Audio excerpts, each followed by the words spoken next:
بسم اللہ الرحمن الرحیم۔ ایک روز ان حضرت صلی اللہ علیہ وآلہ وسلم بیت اللہ میں نماز پڑھ رہے تھے کہ عقبہ بن ابی معیط آیا اور آتے ہی اپنی چادر اتار کر رسول اللہ صلی اللہ علیہ وسلم کے گلے مبارک میں ڈال دی اور پیچ در پیچ دینے شروع کر دی۔ آپ صلی اللہ علیہ وسلم کا دم گھٹنے لگا۔ اتنے میں ابوبکر صدیق رضی اللہ تعالیٰ عنہ کو پتہ چلا، وہ تشریف لائے اور دھکے دے کر اس ملعون کو ہٹایا۔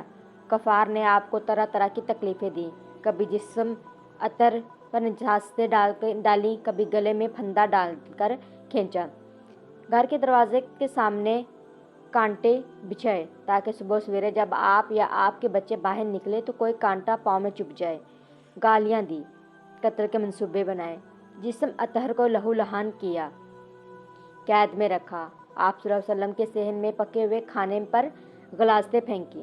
آپ صلی اللہ علیہ وسلم کی شان میں اس قدر گستاخیاں کی کہ اللہ کی پناہ، کبھی پاگل کہہ کر پکارا اور کبھی جادوگر، نعوذ باللہ، کبھی مذمم کہا اور کبھی شاعر، اللہ کی پناہ۔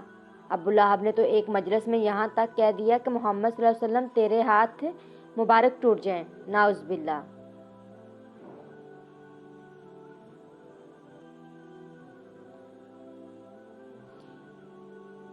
ایک روز قریش کے ایک اوباش نے سر بازار حضور اکرم صلی اللہ علیہ وسلم کے سر مبارک پر مٹی ڈال دی۔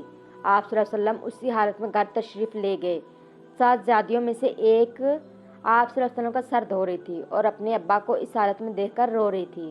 آپ صلی اللہ علیہ وسلم انہیں تسلی دیتے اور فرماتے کہ رو نہیں میری بیٹی، اللہ تیرے باپ کا حامی ہے۔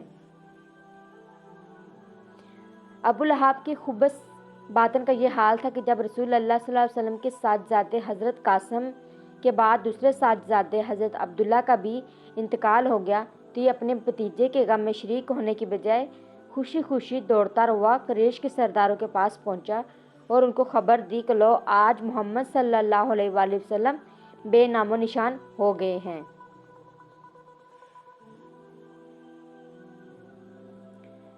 نبوت سے پہلے نبی کریم صلی اللہ علیہ وسلم کی دو صاحبزادیاں ابو لہب کے دو بیٹوں عتبہ اور عتجہ سے بیاہی ہوئی تھی۔ نبوت کے بعد جب حضور اکرم صلی اللہ علیہ وسلم نے اسلام کی دعوت دینا شروع کی تو اس شخص نے اپنے دونوں بیٹوں سے کہا، میرے لیے تم سے ملنا حرام ہے اگر تم حضور صلی اللہ علیہ وسلم کی بیٹیوں کو طلاق نہ دے دو۔ چنانچہ دونوں نے طلاق دی۔